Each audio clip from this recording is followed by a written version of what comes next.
right, here we go. Welcome back, everybody. We are here at Jam in the Van with a brand new episode of Hollywood Tales with my good friend and guest, comedian, actor extraordinaire, Bill Dawes. Give it up for Bill Dawes. Yay! Everybody. What's up, man? Good. I'm good to be here. Thanks for making time. Yeah. And Wolf Ramirez, our producer, master wizard behind the scenes. Thank you for producing our podcast. This is episode, I don't know, probably 30-something. We just started a couple months ago. If you've never been to Jam in the Van, it's here in West LA, 3384 Motor Avenue between Venice Boulevard and Pico. And this is an ex-rehab center. I don't know if you know really? That makes sense. It's an ex-rehab center, and it's an indoor-outdoor venue. They have music. They have comedy. Everybody's performed here. It was blowing up during the pandemic, and they have this cool little podcast studio that they were kind enough to host me. And coincidentally, right next door is a Islamic mosque. Oh, wow. Like literally that white building next door. Yeah. So when I'm done here doing all my dirty deeds, I go over there and I don't know if I buy that. I don't know if I believe that. I'm not sure you're practicing much. Do you practice? You know what? I practice in here, Bill. Mm-hmm. Not that's good. And in here. But not in here. Bill Dawes is you're a Broadway actor.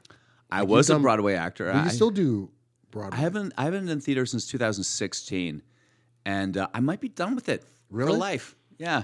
Bill's one of those actors, like he works more than Denzel Washington, this guy. He's always in like CSI this or whatever, like TV shows. The Rookie. Yeah, but like really good like shows on network television. You're always like you're either the cop or the bad guy. Yeah. Right? You're either arresting people or getting arrested on yeah, TV. It's interesting. Depending on how fat I am, I'm either like a cop or like a rapist. Because rapists, you have to be kind of skinny, I think, in network television. Is that you know how what it I mean? goes? Well, Hollywood rapey. Yeah, well, it's funny because I did a bit about the fact that like when I was in New York, I got cast as like villains and like rapists on SVU and Law and Order, and then I come to LA and I just booked a show, Rookie, and I played a homeless guy. Like I'm homeless, good looking in LA. And I'm rapist good looking, but I'm never leading man good looking in either coast, so it's fine. So let's just go back to the beginning. We met at the Laugh Factory, I believe. Well, we first met when you were doing Dublins. Oh, was it that? Okay, is that long ago? Dublins was the shit, and this is before I did comedy. I didn't do comedy until 2005. Okay, did we meet at Dublin's? I don't remember. I'm sure I met you. I was like, hey man, I'm a fan. I don't know. I met so many people. I mean, I know, man. Dublin's was like it was a big blur for me. The fact that people don't know Dublin's is kind of like it's like kids today who don't know The Godfather. You know what I mean? Or who don't know like the rotary phone. Yeah, exactly. Yeah. Dublin's was one of the hottest comedy shows. It was amazing. I think in the country, right on Sunset Strip between the Comedy Store and the Laugh Factory. I've talked about it before on my podcast. Everybody came through there. Dane Cook got famous there. Dave Chappelle would come through there. The list Ralphie goes May, on. Alonzo, Ralphie May, Sebastian Maniscalco. The list goes on and on. But we met there, but then we became like friendly or more like better friends at the Laugh Factory. Yeah. Yeah. You were just one of those guys. You know, a lot of people. Hollywood can be a very fake place. I don't know if you guys have heard that before.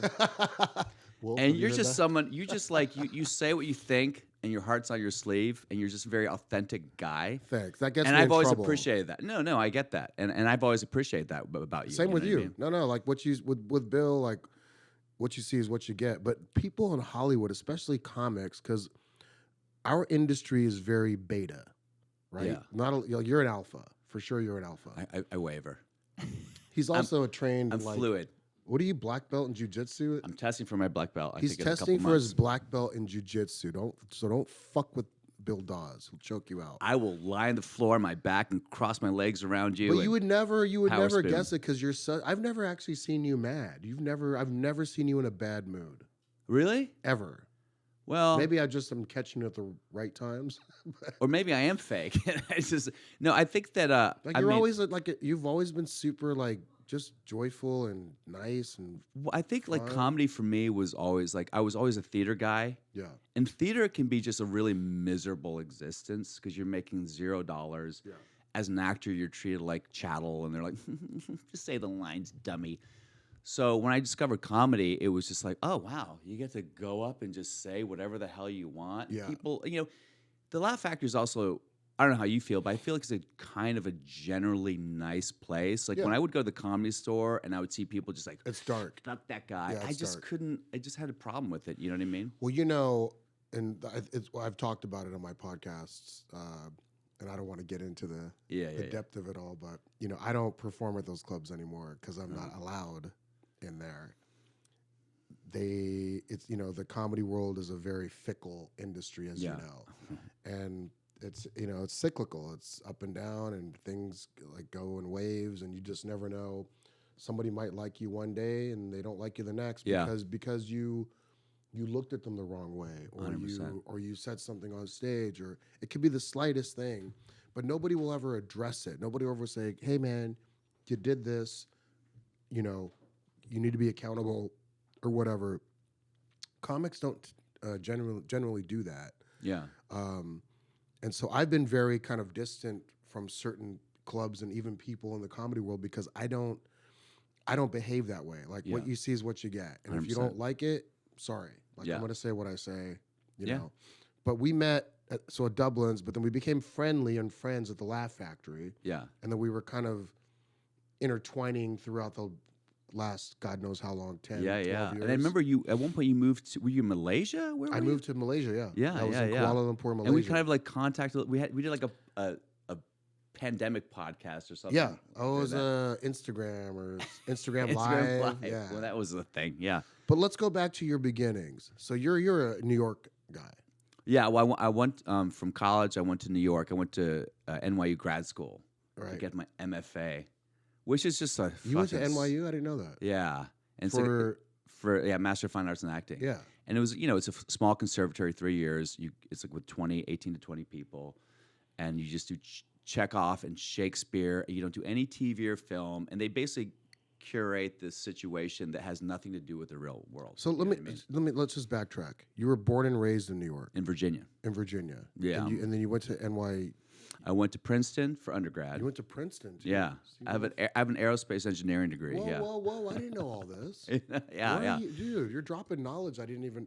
You know Yeah. what's so funny when people come on my podcast who I think I know? Yeah. They always drop little like insights of like, oh, I was a firefighter, or Isn't that wild? I feel I do a podcast. So you same went to, thing. you went to People- Princeton, I went to Princeton, got didn't know an that. aerospace engineering degree. I interviewed at NASA. and what and happened Wolf. there? Well, when I was so when when you're in high school, you don't know who the hell you are, right? Right, You don't know yeah. what the fuck you want. Trying I to just figure knew it that out. like I didn't want to read a lot of books. Like I didn't want to read fucking Paradise Lost and all that shit. Which is interesting because you're an actor, so you have to read. Yeah, memorize but like I had dyslexia. I wasn't a great reader, but I was pretty good at math and numbers. So I was like, I guess I'll just be an engineer. My dad was an engineer. My brothers went to school for engineering. So but my brother's girlfriend was like, "How you gonna get laid? You're an engineer in like a mostly male school. You should take an acting class to get laid." And I'd read an article years ago about how John Malkovich he like stalked this woman during registration day, and she took an acting class, and that's how he got into it. And he was like my favorite actor. So I just started taking acting classes. How many and siblings do you have? I have 2 older brothers. Yeah, 2 older brothers. yeah. And I took my acting. No they're sisters. both doctors. They both married doctors. They both have kids in wedlock, unlike me. And yeah, Well, you have a child. I have 2. You have 2 kids. I have 2 kids. Oh, Yeah, damn. And never. how- I can't how- plan them. God forbid. How old are they? One is 21. She just graduated Berkeley. That's an adult. That's She's not an adult. That's, Yeah, that's I not have a kid. I have an adult. She just graduated Berkeley. She's awesome. And then That's I have awesome. I have a COVID baby. 14 months. Interesting. Yeah, So different women. different women. My niece just got accepted to Berkeley. Oh, really? Yeah, yeah. She's going there. It's interesting Should we 'cause- smoke while we're here? Yeah, let's do it. She is We have our own. definitely You're allowed to smoke here at Jam. part of the most. She is part of the Gen Z woke culture. You know what I mean? Like she is beyond. Let me put it this way: I love my daughter to death. She's my life. But if if I met her and it was a Tinder date, I would be like, check please, because her ideology is so far removed. Yeah. Well, that's a whole different podcast. Yeah, of course. So you had a COVID baby with somebody you're still with, or was it like a one night We'd actually- stand? Or No, it was like one of those like Fast and Furious COVID relationships, and she's an amazing woman. She's great. She's but some things they just don't work out. You know what I mean? Look, you know how it is. Is she We're an male actress? comics, right? is she an actress? She is an actress and producer. Yeah, she's currently producing a big That's the film. problem. Yeah. Never date somebody in your industry. Well, also, she's not really acting anymore. So me traveling around is, when you're a comic, people can go like, oh, yeah, that sounds fine. You're traveling around. That's awesome. And then you start dating one. You're like, this fucking sucks. Yeah. You know how hard that is. It's like people don't want that. Women want you home. They want your dick in a lockbox, and they only have the key. So, and also, I wouldn't know because I don't think I've ever been in a healthy relationship ever. Like Wait, in Hollywood, you haven't? Really? I mean, I've dated and I've had course. one night stands and I've had my thing and I've had a couple, like semi relationships, but Yeah. I've just never been good at it. Yeah. What do you think the reason is? Do you think it's It's do you, me. It's do you me. think it's the monogamy? Do you think it's listening to the stories about going to Nordstrom Rack, or do you think it's about just living in the room and like where do you put the peanut butter jar? Like what is the thing? Because for me, like living with a woman was always was hard. So I grew up with 4 sisters. You know one of them, my sister Amira. Yeah. She's actually done this podcast. Oh yeah. And my sisters they're diamonds, they're gems. Yeah, Like, they're great. I love my sisters.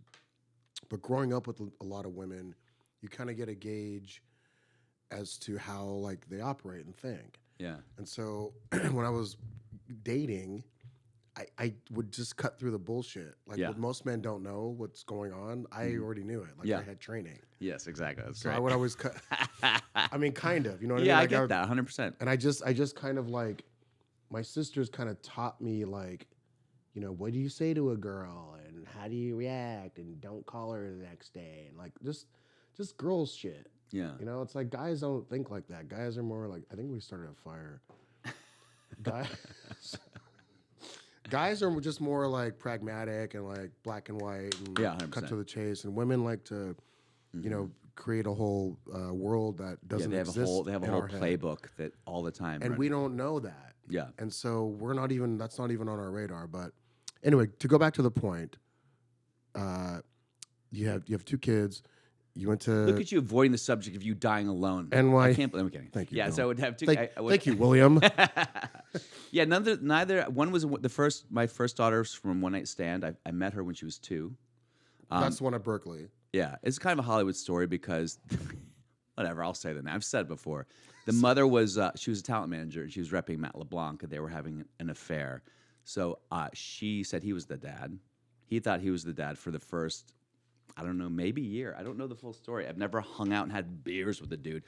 But so I got a phone call when my daughter's about 1 year and 8 months with a picture of my daughter. And the picture is basically like, it's just fucking me. Hold You know on. what I mean? I'm sorry. Let me just backtrack. I think I missed something. You're there's a talent manager Yes. who's managing Matt LeBlanc. Yes. And you were dating her. No. Or you got her She pregnant. she was my manager. Oh, and she at was your one manager. point, she was like, I don't want to date. I don't want to manage you. I want to boom. So I was like, that's inappropriate. And of course, I'm in my early 20s. Let's do it. So we had one night stand. I didn't see her again. I didn't hear from her until Did she call you for auditions? Or no, because we'd stopped working together. after the Because one night stand. because she was being, I was like a young virginal kid. She was being inappropriate with me. I was like, you want to have sex with me? I'm your client. So I went back to New York. She'd flown me out to LA. I went back to New York, and she And you were like, what, 21, 22? no, it's 23. Yeah, and so You she, liked it. huh? You liked it. The sex? Just the whole thing, the whole lifestyle. She flew you out here. Oh, of course. She's like, I'm you're- gonna make you a big star. Yeah, you're yeah, it's a Hollywood She tale. she'd been repping exactly. She'd been repping Matt LeBlanc, Tom Jane, who I was a huge fan of. Mm-hmm. I still think he's a brilliant actor, and a couple other people. So very small client list, and I was like, she thinks I'm gonna be a star. You know what I mean? It was almost kind of like those stories you hear, like that Patton Oswalt bit where like the girl she works at the Tilt-A-Whirl in the fucking carnival in Kansas, and some Yeah. old rock star's like, I'm gonna move you to Hollywood and Yeah, make you a star. it's You're like, really? have you seen what the hell is that guy? Do you see what that guy had? No, DWP. CPS. She's a Department of Freudian Water slip Power. No, right but there. this guy had. Sorry if you can't see it. There was somebody from the Department of Water and Power just walked by, and he had something that looked like he had radiation or something. Yeah, and looked like a safari hat. It was bizarre. He looked like he was on walking on the moon or some shit. I'm like, what the fuck? This is what happens at Jam in the Van. I love it. All these random people walking by. Shit. What were we talking about? Anyway, so that was my first daughter. I took. No. Let's go back. So she flies you out. I'm gonna make you a big star, and then she was, She said that word for word. 100%. She goes, you're my most talented client. And meanwhile, she had Tom Jane, and you're like, I'm so talented. Right, LeBlanc. I basically like got fired from a massive off-Broadway play I was doing because I left the play to go be a big star. I'd gotten an offer for it was like a day player guest star on Law and Order, right? And she was like, my clients don't do day player guest stars. My clients only do series regular or recurring. And I was like, okay, so I like this chick. I turned it down. You turned down Law and Order? I just out of grad school, literally Because of her. Because of her. Per her advice. I didn't get to do Law and Order for like 7 years. It took me 7 years to get on that show after that. It was fucking bananas. There was a bad stain on your because shirt. 100%. Because I grew up with a crazy mom who liked to hit the bottle and a dad who was absent. Well, he wasn't absent. He was just Republican. So I Are you tight with your parents? I love my parents. Are they still together? They're still together. They're incredible. Great. They're everything that I wish that I could have. But it's also that was the time when you met someone, and when shit was bad, you just stayed in the pocket. And now that they're on the other side, it's amazing. My but parents were like that too. There was a tough decade in there where it didn't go right. It wasn't going well. So then you go to NYU, and then you get to you do some Broadway shows. My first show, I was in grad school, and I was doing summer theater at Williamstown, and Sigourney Weaver. Tell people where. Okay, Williamstown it's basically summer theater, but it's kind of a prestigious summer. It's out in upstate New York in the Catskills, and a lot of big stars go there, and they go cheat on their wives and fuck the interns who work there. And I mean, it really is. Like, you can be like, oh, it's about art. No, it's about a bunch of like rich dudes who are like, hey, I can get some fucking like tail it's a little from this swinger. fucking 20-year-old. It's a little swingery. Too. And of course, I don't know why I always grew up like I was such a Christian. My dad was born again, so at the time I was like, "This is happening. People cheat on their famous wives." But Sigourney Weaver saw me in a play there, and she goes, "I think you're great. I want to." Real quick, Sigourney Weaver. If you don't know who she is, isn't that crazy? I have to tell Alien. No, because some people. Avatar. Avatar. She was an Avatar. She just IMDb her, Google She's her. an She's icon, like an iconic actress. Yeah. She's like, I'm doing a Broadway play. I want you in it. So she put me in this Broadway play. That's wild. That's a nice feeling when you get Great when feeling. somebody calls you. Yeah, but the problem is, you banged her. no, I didn't bang her. Thank you, How love. dare you? I don't know. You said it's everybody's banging okay, everybody. But here's the up problem. But I thought that she wanted to bang me, so I hit on her when she took me to dinner one time. Uh-oh. And it wasn't like a smooth, like a med hit on a girl. It was like dumb. What does that even mean? Just like you're a smooth guy. It's like a stupid like 20. You are too. No, Like what'd you do? Like grab her at dinner? I got drunk and I started talking about like I just got into yoga. So embarrassing, my God. Tell this. This is your Hollywood tale, I think. No, I have worse ones. And I got drunk at dinner, and we're talking about like life and acting. She was like, Jessica Tandy was my mentor. I want to be your mentor. And I was like, great. But I just had this. I just like, does she want to like? Maybe she has an open marriage. I have no idea. And I just started talking about like how I do yoga, and I think I talked about tantric sex and like. And I that started turned her talking off. about sex. She was just like, check, please, literally, and like it never. And that relationship just ended. And It takes one sentence, bro. Yeah, I just was like, I was just dumb. You want to get canceled in and Hollywood? One sentence. and One she was- word. She was very sweet. One word will and fuck she you wasn't up. mean, but it just clear. Check, please. She wasn't When being like, somebody I says check, want, please, that's I it's a want to wrap. be your mentor. I think you're brilliant to like never. Yeah, she was trying to like Obi-Wan Kenobi you. Yeah, and I'm an And idiot. you were like, I just want to fucking It's not the be first like time. Porky's or whatever. It's not the right? first time that. But you were like 23, you said. Yeah, Would exactly. you wouldn't do that again. I mean, what? Who? Like what? if a big star actress asked you to Yeah, dinner. I guess it did. Well, Would you- absolutely. As a matter of and fact, she I said, think- "Hey, I like you, Bill. I want to mentor you. I'm into Yes. you. You're not going to be Yes. like, No. by the way, you want to do some yoga?" By the way, I do like tantric yoga. you know how Jack Nicholson believes that like sexual potential is a happiness? I said some bullshit that I'd read in some goddamn article. Oh, goddamn, it was so fucking embarrassing. I mean, to this day, you know how there's certain things in your life you think about, you just go, you I just kinda wish get I didn't shivers. do that. Yeah, yeah, I've done More that. than I have just, I can write a book. I have 1,000 of just them. more things where you look back, you go, oh. All right, so let's. Sorry, we're jumping all over. This is why Hollywood Tales podcast Yeah, yeah, is yeah. a great podcast because I jump all over the place because Yeah. I ask hard questions, William. I like it. You get to Hollywood after your demise in the theater world, right? You tantalize. You get into stand-up comedy. You're at the Laugh Factory. Yeah. Things are going great. You live by the Laugh Factory. Yeah. Right? Now, yeah. I was And you have a about podcast. Bill has a podcast, by the way, who you've kindly asked me to do a couple times. And Yeah. scheduling wise, I just couldn't get up there, but I will be up there. for sure. But you go back and forth from like booking acting jobs and then comedy. Yeah. And then you're part of that Laugh Factory like culture and family. Sometimes, it And then, but- changes. Yeah. No, but you're there, Yeah. And then you do quite a few of the sister clubs like Reno and Yeah, I'm there a Vegas, lot. I was just right? in Reno this past weekend. Yeah. And we have Katie Cazorla coming on, and Nikki Paris, in fact, who you tour with. Yeah, I toured both So they're those like guys. a trio. Nikki Paris, Katie Cazorla, Bill Dawes. They have this weird, incestuous family comedy vibe.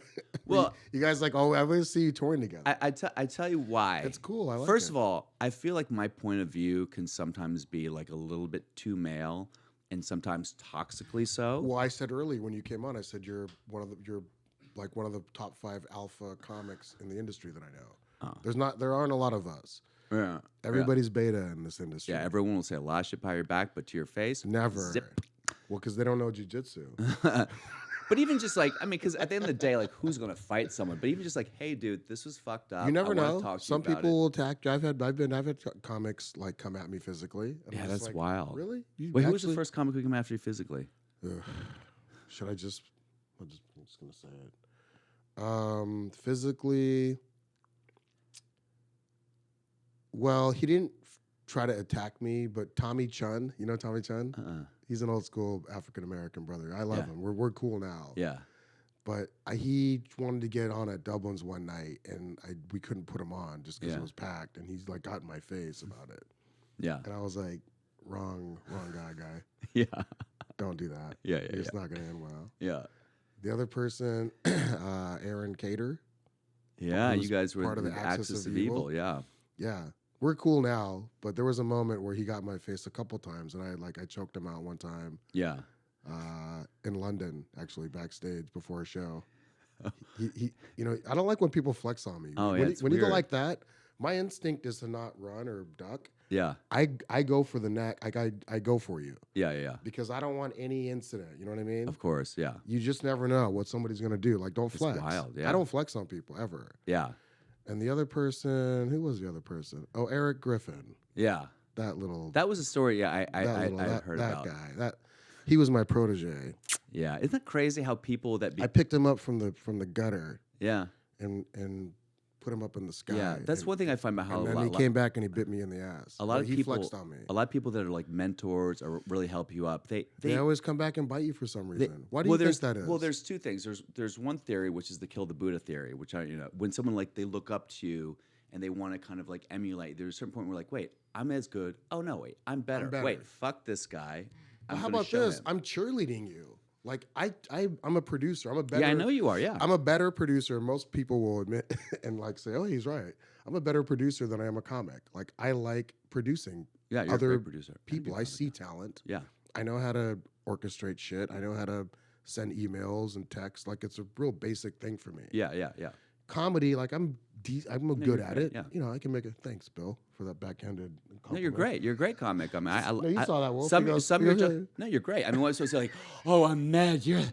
But you have some. You I'm have not some Bill jokes that are my Burr. favorite jokes. I'm not Bill Burr. I'm not Dave Chappelle. And I'm not trying to be.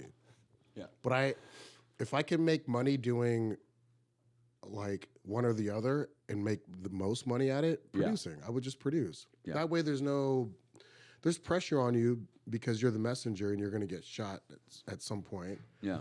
But you're not in front of the camera. You're not, in front of the people. There's no, you don't have that on your shoulders. You know what I mean? Yeah. But No, it's a real skill. A lot of people don't have it. yeah, well, you produce a little bit, like, right? No. Don't you do? I thought you produce. Well, you have your podcast. Yeah. That takes No, organizing. I'm terrible. I'm terrible at it. I know really good producers, and you're one of them, and I see it, and it is a real skill. Able to navigate lineups and relationships and not want to like murder people all the time. Yeah. It's hard. So, I guess now, like, what's going on with you right now? Because I see you have your hands in a lot of comedy stuff, but you're not doing Broadway anymore. Yeah, I think I did. I was in New York. I did my last Broadway show. I played Mickey Mantle on Broadway. Oh, and, wow. And I got like You worked with Dan Lauria, by the way. Yeah. I love If you Dan. don't know who Dan Lauria is, he was the father on the hit show The Wonder Years. And they did a Broadway play, and he sung your praise, by the way. Yeah, he's It was a football. It was it's about called a football. Lombardi. Yeah. And it was directed by Tommy Kail, who ended up directing a small little hit called Hamilton. So And Dan Lauria played he played Vince Lombardi. Vince Lombardi. And they've been trying to make that And movie. you played one of the football forever. players. I played Paul Horning, and at one point they were going to make the movie, and Tom Cruise was going to be a Lombardi, Oh, wow. and Matthew McConaughey was going to play my part. Oh, wow. Yeah, Paul Horning. But it just kind of fell through. It was a Tony nominated play. It was a big hit. It ran for like 9 months for a play on Broadway. That's What do you pretty good. make when you're doing a Broadway play, if you don't mind me asking? Like, I what think- do they call that? What union are you in? Actors Equity? Yeah, I guess, right? Is that the theater? I think for that play I was getting, I think 3,500 a week, maybe, or That's not maybe bad. 32 around there, something like And that. you're working for 9 months, I worked for 9 months, yeah, and you're off on Mondays. and off on Mondays, yeah, Right. and then 8 shows a Monday, week. in the theater world, they call that a dark night. No, it's an easy gig. Yeah. It's an easy fucking. And you're not the lead, so you don't have that many lines to exactly. memorize or whatever, right? Yeah, and you can just kind of, when I first started doing theater, I would show up at like 6 p.m. and like look in the mirror and focus and think about my character. For like an hour and a half. By the time you go on stage, you're like, who the fuck am I? And then I read an article with Frank Langella. I don't know if you know Frank Langella. He's like Yeah, a legend. Anyway, what was he in? he was in.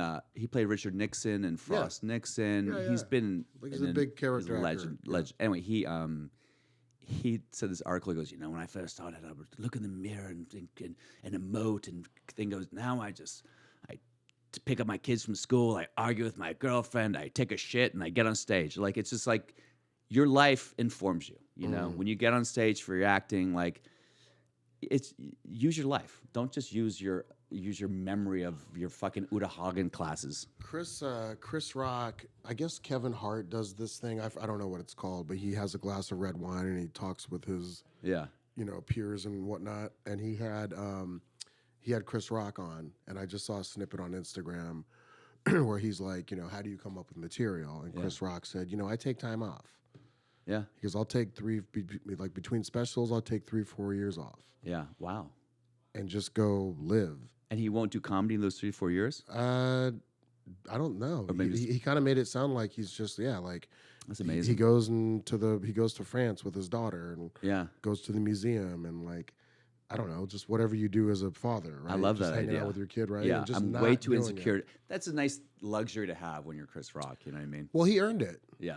He worked. I think when you get to a state in your life as a entertainer, comic specifically, you need life things to write about. You can't Absolutely. just everything's not a bit. Yeah, those comics who Right? are like every day, like 3 shows a night. I've never been that guy. I was. Yeah. I've done that, and sometimes I'll still do it. I'll be a little bit of a what do you call a road dog or set dog, Yeah. for a night here and there. Yeah. But typically, like back in the day, I was doing it all the time. Now 100%. I choose my battles. I get love at the Hermosa Comedy Magic Club. Props to them. If you haven't been there, check them out. Comedy Chateau, I've done a couple times. That's a fun little place. Haha Comedy Club. Of course, yeah. Jack and Terry, who are my favorites. Yeah. But like the Improv, a little bit, I linger in there, But like the Comedy Store and the Laugh Factory, and I just feel like it's too much of a when Matthew McConaughey, remember that movie Dazed and Confused? Yeah. When Matthew McConaughey goes back to the high school He's like, I get older, they get younger, or whatever. Being like by high school girls, I keep getting older and older. They stay the same age. I see like a Matthew McConaughey impersonation. So I don't want to, like, part of me nostalgically, like, I want to go back and see what's going on there, but I don't need to be in the grind. Yeah, yeah. Sometimes I wonder what the grind is about because I understand there's this weird like Vanity. yeah, Your name's on the marquee, yeah, right? You got a stable in the ranch or whatever. You got a place to post up, yeah, and you can do your networking and that kind of thing. But there's no money in those clubs. yeah. And are people getting TV deals? No, Not really anymore. But you'll see comics like book stuff yeah, because of the Comedy Store. Like, I've had stuff happen to me at the Comedy Store. I remember yeah. Sebastian Maniscalco was performing at the Comedy Store one night. Cat Williams like watched his set in the main room, and afterwards went up to him and said, "Man, your shit's funny, motherfucker," and he gave him $500. Damn. And Sebastian's like, "Oh yeah, I'm not trying, And he's like, "No, man, take it. You That's deserve it. awesome. You're gonna be a big star one day." And Cat Williams was right. Yeah, hell yeah. Comedy Store has that weird fucking Yeah. artist, like 100%. Hollywood magic around it. It does, yeah. Uh, And I was stupid because I came up at the Laugh Factory, and I'm like, I'm a loyalist. I'm a Laugh Factory guy. I don't want to be a well, Comedy back then Store it guy. used to be you go here or you go there, right? Yeah. Now it's not like that. Yeah, not at all. And I've never really made the transition. Although I do have a show at the store coming up, but yeah, Yeah. it's never been in place. You're doing our show. Was it September 23rd in Huntington Beach? Yeah, I think I have so. you down I for can a look it up. date. Yeah, Bill Dawes is doing Comedy on the Beach. We do it Comedy every on the Friday Beach. night in Huntington Beach at a place called Sea Legs. It's right on PCH. I love it. It's so interesting about what people don't know about this area in LA. Is you go from like the most blue. You're from there, by the way, Huntington Beach, right? Or not from My there, but parents live there your parents now. live They there moved now, from okay. Virginia to Huntington Beach Right. when Grandma died. Right. And they, you go from like the most blue, like COVID crazy place in the world to like a very very red place in Huntington Beach. You know, it's kind of bizarre how like 30 miles separates such huge ideology in places that are basically the same. I guess it's just as old people live in the OC, and that's why. You know what I mean? Well, I'm excited to have you on the show coming up. What do you have like in the pipeline right now? I have Aside from your comedy shows, because you can just follow him on Instagram, Bill Dawes, I guess. Just Bill Dawes. Yeah. We're following each other. I'm supposed to post my calendar and shit on Instagram. I just never do. I'm not good at that stuff. But so City on a Hill, I have a recurring on that. It just came out Sunday night on Showtime. What is that? Exactly. 0 people have seen the show. What is it? It's like a Kevin Bacon series about Boston cops in the 90s. I love Kevin Bacon. He's the best. He's amazing. Where in this. have I been? It's like it's his best work, but no one watches his show for some reason. Every Are time I you do a a show, recurring or regular? Or? no recurring. Oh, nice. And then I go, it's a nice part. And I every time I'm on stage, I go, hey, I'm doing a show called City Hill. Like literally, there's like maybe one person like, no one's heard of it. Well, But it just it's a good came show. out. No, it's season 3. Oh, okay. That's how it is now in Hollywood. Like these Sorry. shows, like Bro, I don't watch. I swear to God, I do not. But people in the Who Midwest. does? But when you're talking to people in Hollywood, like I don't have cable, bro. I don't. yeah. I literally just look at my phone and Instagram and like catch all my entertainment off of that. Maybe Yeah. Well, it's every like, once in a while on Netflix or Hulu. Like I mean, unless the show I is just like don't care. if it's a show's zeitgeisty show, then people watch. Otherwise, like the only time I even know there was a series called Dear White People was because when the trans writers got mad at Chappelle, and I was like, oh, there's a show called Dear yeah. White People. You know what I mean? So, what do you? Real quick, we're gonna wrap it up. do you want to tell my Hollywood story? No, real quick. Well, we try to do these podcasts and we try to bank like an hour at a time. Okay. So my question to you is, how long is your Hollywood tale? It's like I do like 5-6 minutes. Okay, before you do your Hollywood tale, I just want to go back to. So, Chris Rock gets slapped on stage. Dave Chappelle gets tackled. Mm-hmm. Have you ever had anybody like threaten you or say something? Oh, really? Yeah. I mean, I've never been attacked on stage, and part of me is like, please God. Threaten on or off stage? I was at the Laugh Factory Hollywood. There was a guy. This is when I first started, like 2006. Oh no! Guy in a black dude in a huge fur like pimp coat, right? No. With 2 women, sunglasses, whole thing. What'd you say? So I did it, and I was I was doing a lot of racial jokes at the time. You are actually pretty racial, but you not get away anymore. with it. Do I? I don't know. You Maybe do. not. I have a story I'll tell you after the podcast. But anyway, so the guy goes, and I was doing some, and he was kind of like, and I said something, old hacky vaudeville joke. I go, what horrible creature had to die for you to wear that coat? Oh no. Because it was like the big fur thing. I go, let me guess, your auntie. Oof. And he looks at me, he goes, like finger gun, and he walks out. I go, oh no, the finger gun. What am I gonna do? Oh no. So he walked out the door. He apparently went to the box. So this is what happened. Jamie calls me. Jamie Masai, owner of Laugh Factory. He goes, buddy, what you do last night? This guy, he threatened to kill you. I go, what are you talking about? He goes, he left his card at the box office. He was a producer at Death Row Records, apparently. Left his credit card? No, like a business card. Oh, business card, yeah. And he goes, you should tell that guy if I wasn't here with my auntie, I would have fucking smoked him. And he goes, that's this. He goes, you and Andrew Dice Clay, the only people who received death threats at the club. I was like, sweet. That was a long time ago. That's it. All right. Well, don't make any fur jokes. Reference aunties, I guess, is the point of the story.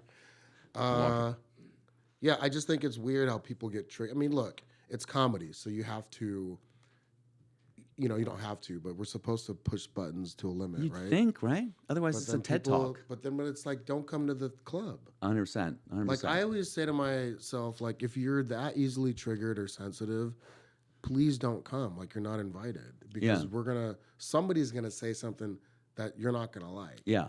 And that's why we said it, because you're not going to like it. That's Right. part of the impetus is we want to fucking push buttons and provoke. And if it's just saying comfortable shit, like what the fuck, we're in a cocktail party and fucking, Silver Lake? What the fuck? So my Hollywood story, if you want to hear it, it's real Tell us your best Hollywood story. Okay, Bill so Dawes, everybody. the first time I came out to Hollywood, I was in grad school. I came out for my friend Mark Forrestine, if you know him, great actor. He was like, hey, I'm going to the premiere of Vanilla Sky if you want to come. And I go, oh my God, I get to go to a movie? Because that's the thing at the time when you're that young, you're like 20, you're like, maybe I was like 22, anyway. I'm going to get a Was this film. before the Matthew LeBlanc talent Yes. agent? It's before I said, I'll show up at the premiere. I'll look so good that like Spielberg were like, this kid's a star. You know how stupid you are when you start, or whatever it is. You think going to a movie premiere will make something? Yeah. Will mean You're something. gonna be seen. You're gonna network. Well, you're going to be seen. Smarty. They're Yeah, gonna whatever it see is. You. And then you go there. You do the red. I'm behind Mark on the red carpet. And of course, no one fucking takes my photo, whatever. And I'm like, okay, first thing. Go see the movie. Afterwards, there's the big party at the ballroom, Chinese Man's. So I'm like, I'm going to go to the party, and I'm going to network with producers. And as you know, when you go to these big film premieres, you go to the party, none of the producers there, none of the actors there. It's just a bunch of fucking wannabes, a bunch of fucking paid dancers and paid party people to be there to make it look like shit's happening. And so I'm walking around, and I'm feeling like I'm like, wow, I'm one of these fucking losers. I'm just a wannabe hanger-on in fucking Hollywood. So I stole a bottle of bourbon from my bar. I just started drinking from the bottle, and I was like, I'm just going to invent a character. So I said my name is Duncan. I'm from Scotland. So I went around, and I saw, I can't say her name. I'll say after that, but a famous actress. Say it. I can't say it. Why? Because she's relevant right now. Did and you sign an NDA? No. Say it. Really? Yeah. We'll cut Okay. it. You know? I don't even know who that is. Who's it? Yeah, she's you'd recognize. Of course, you'd recognize her. Schitt's Creek, all sorts of shit. All right, we'll bleep her. Beatles, We'll okay. bleep her name out. Okay, so anyway, Thanks, Will. and she was like dressed really nice, and she was just like she's obviously much older than me, but she looked and I was kind of like, I was a fan. I was like, oh my God, I loved your work, and she goes, oh hi. I go, hi, my name's Duncan. I'm here from Scotland, and I'm just like, I just like crashed the party. I was walking around and crashed the party, and she goes, she's like, okay, cool. We just start talking. We talked for like an hour and a half. We talked for an hour and a half, and we're passing the bottle back and forth. It's very weird. She's drinking out of the thing with you? Yeah, it's very weird. I knew that there was something up because I'm like, why is this kind of? I think she's kind of more famous now, but she's obviously very well known, super talented actress. I had like kind of a talent crush on her. Her? Yeah.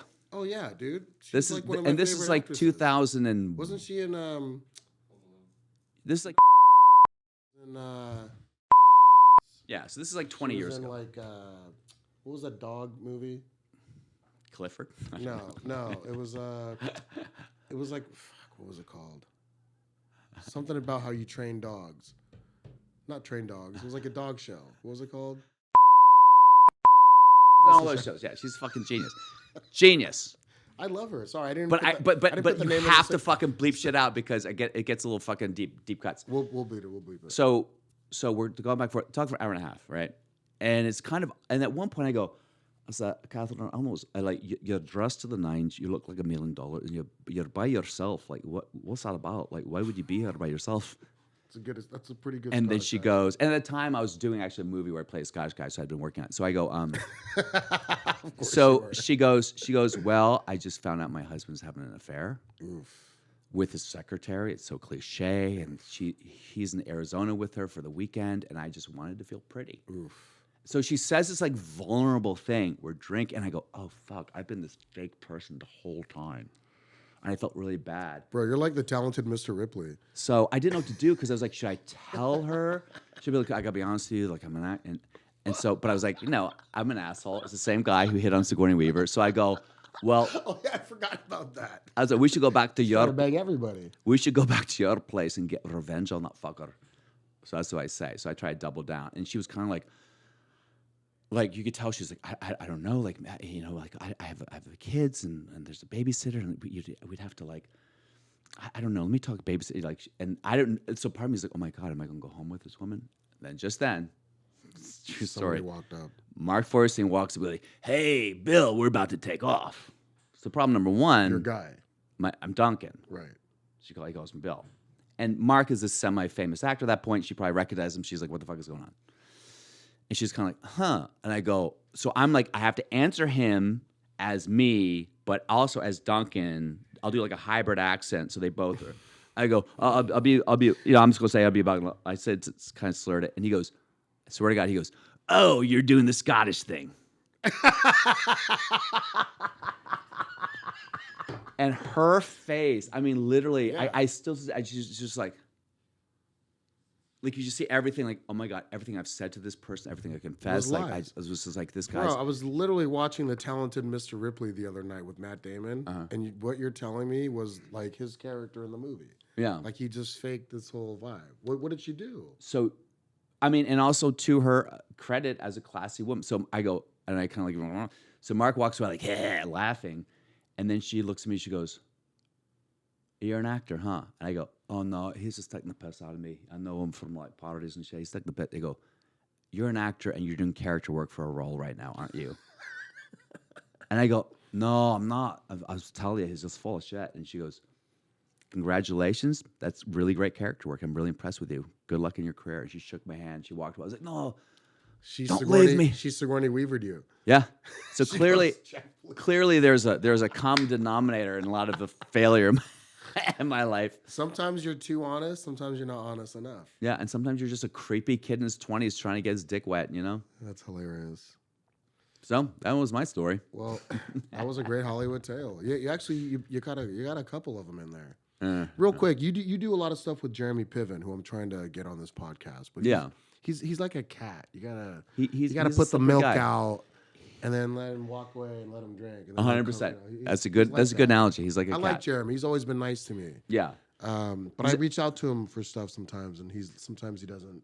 He doesn't Yeah. reply. I know he's busy too. So. Yeah, and But ask obviously, him if he'll come on here. I think I he'll would have love fun. that. I mean, also Maybe both of you come on. when you get up to, in my experience, I'm sure with your experience with friends who got like very, very famous, you just see the worst of people. You see the worst of your friends, the worst Sure. of your team. You see Yeah. people that are kind of like trying to like siphon off your fucking juice or whatever it is. So I Yeah. think he's very protective of his space. No, and I know. I mean, I have Understandably. I have friends that are very well-to-do and well-known as well. So Yeah. I understand it. Yeah, like, yeah. 100%. And sometimes but you kinda go, he really like entrusts you. You write with him, and like he Yeah, we put you tour, on his yeah, yeah. podcast. You tour together. yeah. He seems to really like take a liking to you. Yeah. more than just.